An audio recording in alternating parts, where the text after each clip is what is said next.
Okay, so I'm going to show you a little bit of straight stitch here. So if you go to your little instruction booklet, if you've got a section that says straight stitch guide, it will tell you there what colour you're using for which stitch. And there'll also be a section in the stitch guide at the back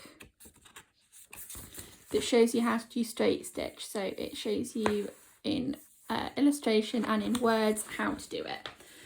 So I'm just going to go through that with you now. So it's very simple. I would argue the simplest embroidery stitch you can do because it's just single straight stitches. So I've already done the back stitch to create the kind of base of the tree. So if you've done back stitch, you can definitely do straight stitch. So it's a very similar technique.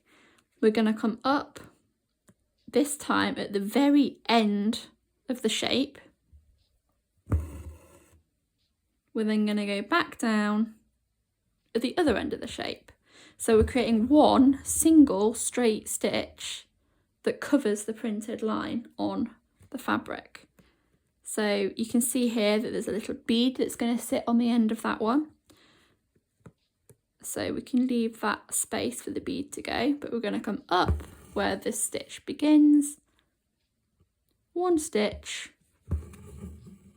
down the other side. So it's just lots of little or long, it completely depends how long the line is, single straight stitches. So very, very straightforward. Up one end, down the other end. So that's how you do a straight stitch. I'm going to show you it again on a different kit. This kit uses a single straight stitch to go from one end of the holly leaf to another. So I just thought I'd show you how big the stitches can sometimes be. So we're going to come up at the tip of the holly leaf and then we're going to go back down the other side. There you go, you've created a single straight stitch and that has created your holly leaf. So you can see how effective and simple a straight stitch can be.